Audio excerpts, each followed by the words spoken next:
What just happened? I'm Dan. That's Jules. That's Bag Face over there. And today we're talking episode 5 of Dark Matter called Worldless. And I'm just going to say off the bat, my favorite episode of the season so far. What about you guys? Yeah. Easily. Yeah. It feels really picked this up. episode was written by a completely different person than last week. I would agree with that. Yeah. Maybe it was. Maybe it was. So here's the deal. We have a lot to talk about. We're going to break down this episode, and of course, we'll be here for the rest of the season. But just to let you guys know, we are doing a giveaway. We're very close. Once we hit 4,000 subscribers, we're going to give away $50 on Venmo, and you can have anything you want from our merch store, one item of your choice. So let's kick it off. It starts out with Jason and Amanda, and we spent a lot of time with those two early on in this episode. I was like, are we ever going to get to Jason too? I had that type of feeling. It was like a lot of them in the beginning. So, they're trying to navigate the box. Giggity. So that's what he's doing. He's like, I want to be safe, happy, warm. I just want to go home. But he opens up the door to Noah's fucking Ark.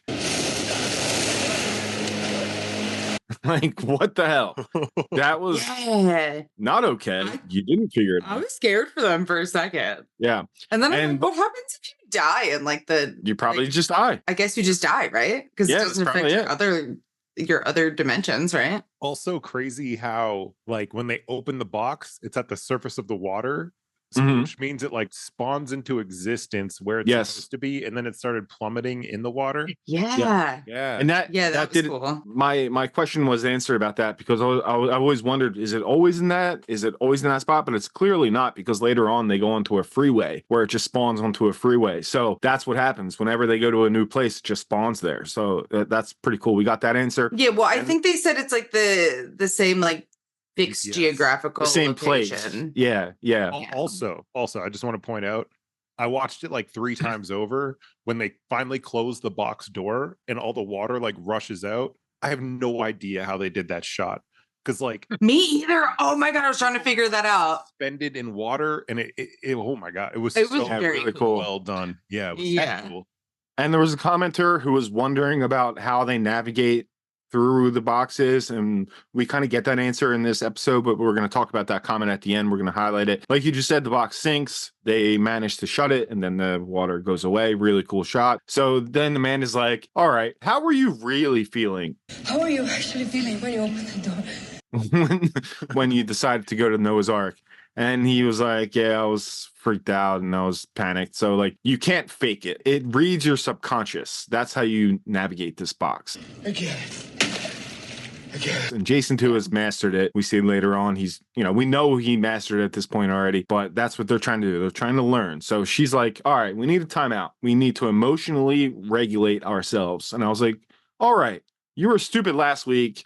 Good call, Amanda. That's very smart on you to do that. They're coming down, they're talking to each other about each other's lives, and they're kind of mixed. He's like, I don't know how you know so much about me. And then she's like, well, I don't know that you don't know anything about me, because in her world, they were together for a year and they worked together for a while. So it's kind of just blowing her mind. So did you guys catch? Jason brings up that Charlie has a peanut allergy. No, I love that, but I can't have him around because Charlie has an allergy. And I put down, that's going to come back to fuck Jason too. I feel like they said that line for a reason. You know what I mean? It was very specific. So then the drugs wear off. They wake up and the box has settled at a destination. And they're like, well, how do you feel? How do you feel? They're like, I feel better. I feel rested. I'm hungry. Let's go give it a shot. They walk into what looks to be like an abandoned Velocity facility, which we find out later. We see an outside shot that's exactly what it was. They find a dead body in a bed. And then someone walks by with a gun. It's Blair.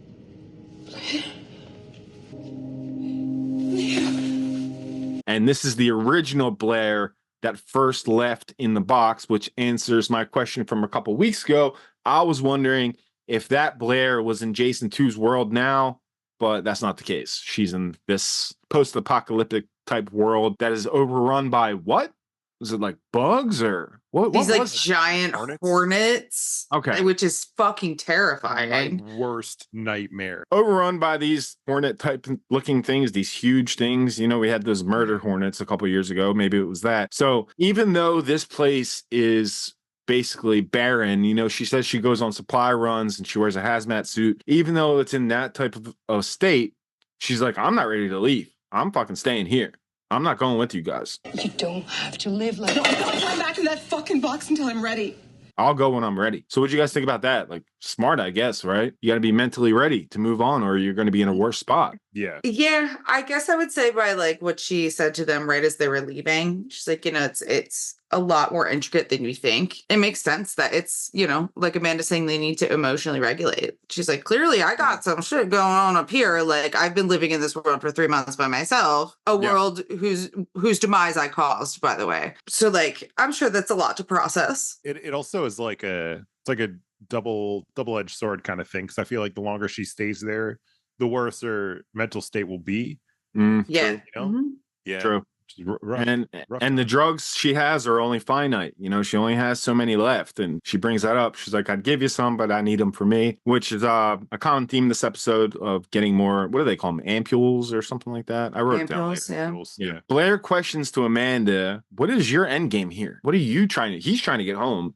What are you trying to do? You aren't just homeless, you are worldless. And she's like, well, I haven't really thought that far ahead. I was really just trying to save him because Leighton was going to kill him. So I'm like, I don't know. And I'm guessing that she would find safe haven in Jason's original universe. Is that where you guys are at with that? But doesn't she already exist in that universe? She could. We don't know yet. She could, though. But you could have a twin. You can make it work. They say everyone has a doppelganger, so. Yeah. That's true. Yeah. Exactly. Amanda wants Blair to go with them, and again, she refuses. She doesn't want to go. Now we see Jason 2 and Leighton for the first time. He explains that they can only travel to worlds that they split off into. We don't have access to the entire breadth of the multiverse. Worlds that are adjacent to ours somehow. So, Bagface, can you kind of explain the science side of this? Do you got anything for this? Like, what worlds they can actually go to? No, that's not science-based. That's okay. I was going to say that's very much not science-based. I think it's more... Also a little offended that you defaulted to Bagface for the science stuff. Sorry. Yeah, it felt like the show just kind of setting up some parameters as to why, you don't open a door and all the trees are made out of peanut butter. You know what I mean? Like something weird like that. It's based on the theory that, it's all theoretical possibilities, but like Bagface said, like there's just too many options there. It's a nice rule too, to keep it like you can only go to worlds that you already exist or have existed in. Worlds is split off at some point in the recent past. Right. All right. Yeah. Does it make more sense? Yeah, it makes sense. So there's like limits to it. You can't go like anywhere. Okay. Makes sense. Jason and Amanda leave Blair. Amanda can't understand how Jason 2 could become this evil person. And then Jason's got kind of like, well, I kind of have a theory on that. When Daniela was pregnant, I saw two paths. One where I gave up my scientific mind, my research to be a father, or I chased my goals and my dreams and those aspirations. And in the end, I went to her and I convinced her that I was worthy of her and a baby. And he's like, what if Jason 2 just thinks that he made a mistake, that he picked the wrong one? So he wanted to go back to the one where he would have made that choice. And he's trying to like humanize it a little bit or make Amanda make sense of it a little bit. And it seems like she does. It helps me make sense of it all. It seems like she's a little more understanding in that moment. Yeah, which sucks for her. Yeah, it does. I mean, that's a tough realization. Yeah, it is. This guy went lengths to not be with you because they were together in that world. So yeah, that's he risked launching himself into just like a void in time and space. Yeah, to not be with her. Yeah, so that's a tough pill. Tough pill to swallow. Yeah, for sure. Sorry. It's okay. So then, more ampules talk. Jason 2 doesn't have an infinite supply. I think he has around 12 left. And he's like, well, I got to take you on another training mission. We got to get back to our world. And then I was going to leave you with what I had left. And Leighton's like, when our training is done, I'll pay you $1 million for every amp you set me off with. So then that incentivizes him to do something later on in the episode. We'll talk about it when we get to it. And then Jason tries a new theory. He's like, well, when I was a teacher, I'd have people write stuff down because if you're writing something down, you can't think of anything else. You're focused on what you're writing down. They go to another world and it looks identical to his world when they first step out of the box. It's like the same room that he was drugged and passed out on. I've been in this room. There! When I was losing consciousness, I sat Right there. It is the same room. And they go outside and fucking no one's there. It's just desolate. So what were your guys' first predictions when you saw that? Pretty much had nothing. I was assuming it was going to be something pandemic-esque. I think, just because we just went through COVID, I was like, this looks familiar. Yeah.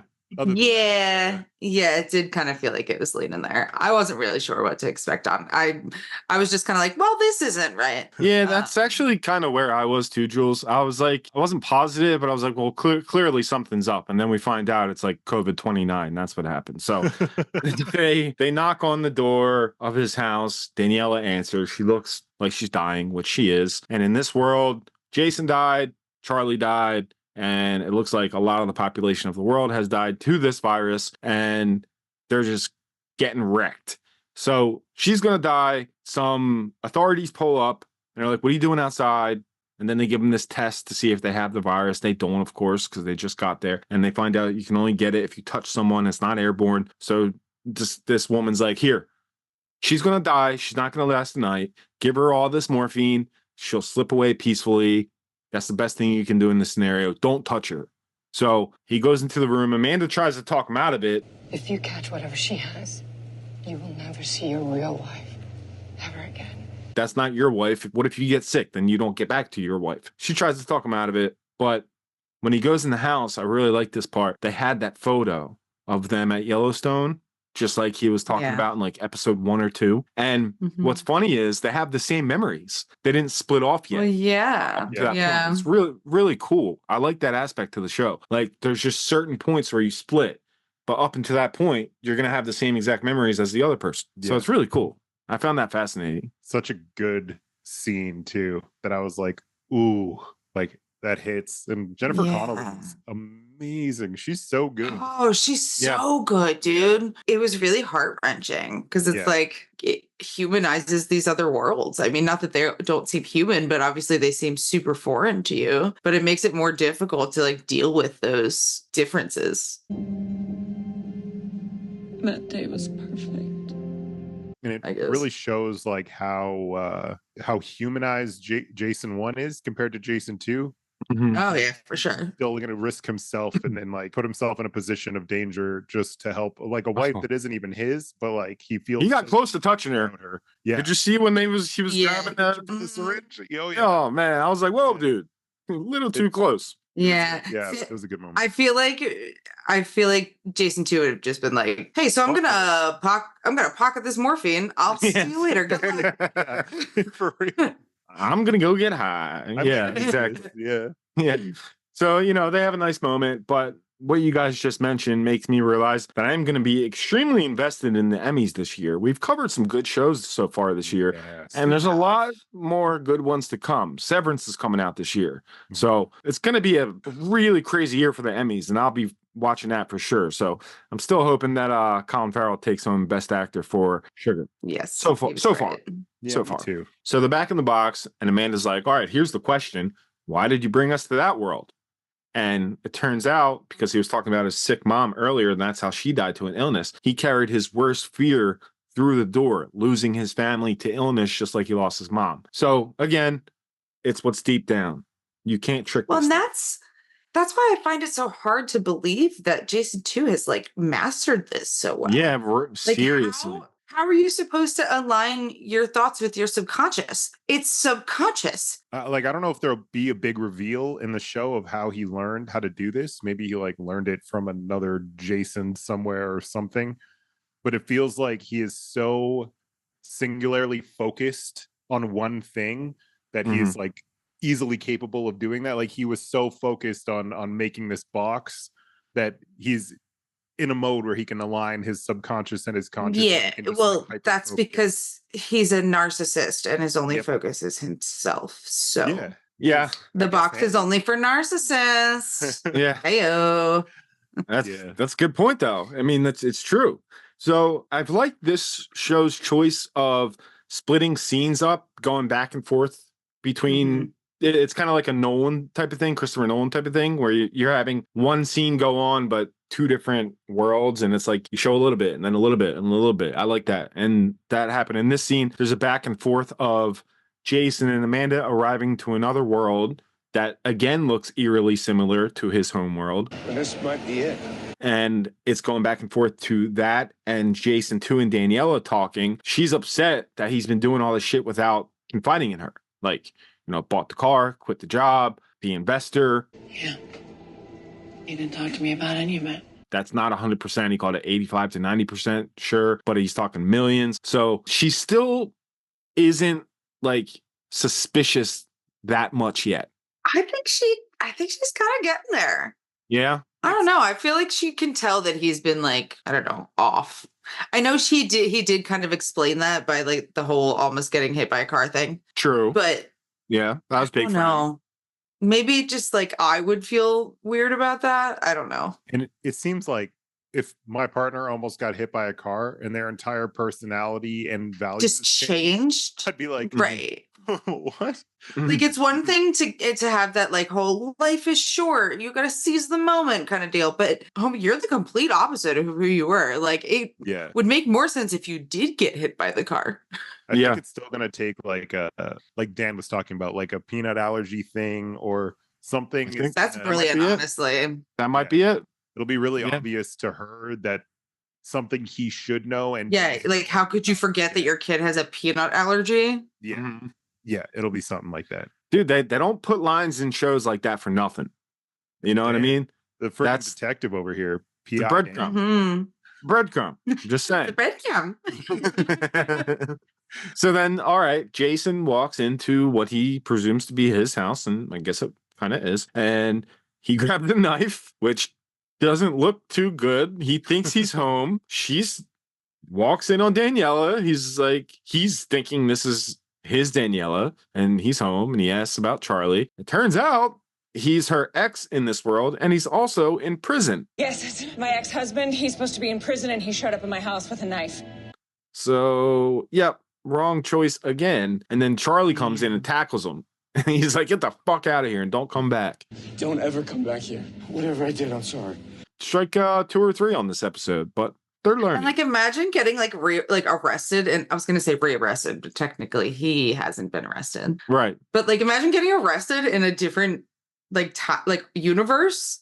Right. And then you go to jail and you see your other self.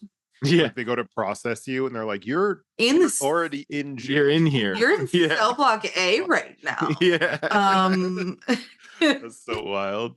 A lot of these things are the reason why I think this is the best episode so far. Like there was so many moments like this throughout the episode that made it really interesting to me. Amanda has an idea of how they're going to get out of there safely because he's like, the sirens, they're for me. We got to get out of here. And she's like, all right, I got an idea. And they go to her mom, right? I'm guessing that was her mom that they go to. Yeah. Turns out she's dead in this world. And, Jason pulls up the in memory of picture of her in the little candle area. And he's like, you might want to just give her a hug and leave. They have this nice moment. They didn't put it in subtitles what they were saying to me, did they to you? Even though she explains it later. No, and I was real annoyed. I was like, why isn't this telling me? And then he was like, what'd you say to her? And I was like, there it is. Yeah. I said that out loud. I was like, why the hell aren't they telling us what she's saying? Because we're Americans. Like 3 different subtitle So options. did I. English? No off? No? Okay. I was like, I really want to know what she's saying. If anyone knows what she's saying, please leave it in the comments. Well, she word direct translation. Yeah, direct translation. Please let us know. Me, please. We've had people comment in Spanish before, and I just go into Google Translate and I respond to them in Spanish. So if you're watching this one, let us know exactly what she said. This part cracked me the fuck up. I gave her hope. You think so? Yeah. And then you stole the car. That was so funny. That was so amazing. Funny. Amazing. And I was just thinking, like imagine when she goes, oh my God, I saw her. And then she stole my car, and all of her family's like, lady, you are nuts. We gotta take her to the all of those meds are not working. Yeah. Well, She came back. Shows how they're just kind of walking through universes, like just fucking a little thing up here and there, like that lady will never be the same in that universe. No, never. Like never. Yeah. No. Oh man, it was just so funny how he said that. You give her hope and stole her car. I was laughing out loud. So then we see Jason, which I thought was OG Jason at first, get back to Jason 2's world to steal more drugs. And for some reason, it didn't click for me right away that this was Jason 2 doing this. And he talks to a woman there. He's like, get back to work. He just wanted to find out what happened. Another Jason came here. Amanda went with him into the box, and then Leighton followed. He found out that Amanda and Jason took off. Leighton took off after them. And that's Dawn's blood on the floor. Whose blood is this? Dawn's. But all he wanted to do was get more of this drug that Ryan made. He got 50 of them. So we're talking at least 50 mil that he's going to get from Leighton once they seal that deal. Here's what happens. He brings the drugs back. Leighton's like, well, what are you going to do after I'm trained and I'm good to go and I pay you? He's like, I have to seal up the box. Don't worry. Only in this world. Because he wants to stop Jason from getting back there. And once it's sealed, I guess you can't get back there.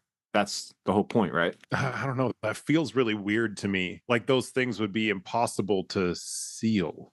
Yeah, true. But that's what he's trying to do. Yeah. You know, because now he knows. It's not like he could go to another one of those boxes in that universe because there's only one, right? Exactly. And it's got to be. So, like, could he just, like spawn into the box but not get out of it? I don't know. Or would he not be able to do that because he can't open the door? Yeah, like would it make it so the door never appears, or will he just go to grab a door and it just won't bump? And it just won't open. Yeah, true. Which honestly, kind of dumb, because then he knows exactly which universe it is. True, but it does give you this race against time feel now, right?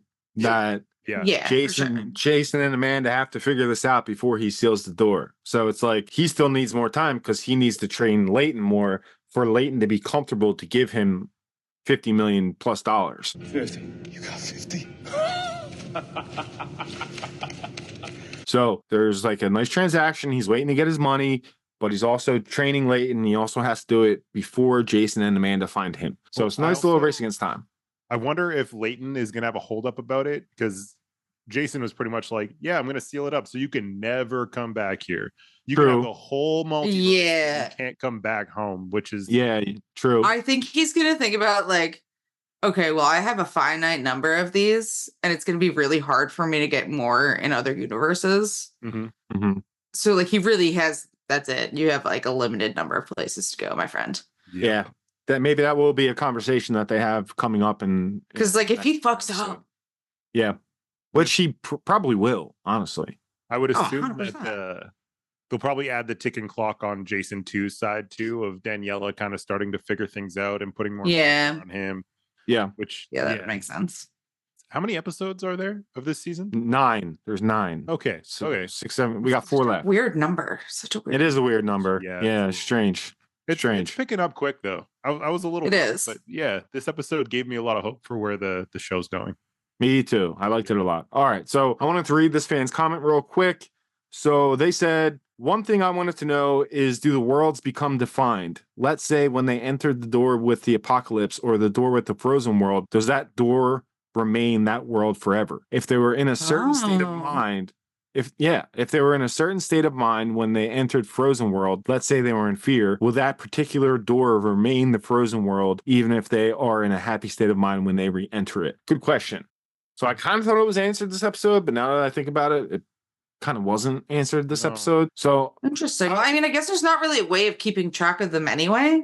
Right. Exactly. So I would say no. I would say that the same door can go to different places. That's my guess. Yeah, because once you close the door, you're in superposition. So I feel like the second you let go of that handle, it's which that's what I think too. That they like it's visually showing us the different doors. I think it's just so people don't get confused.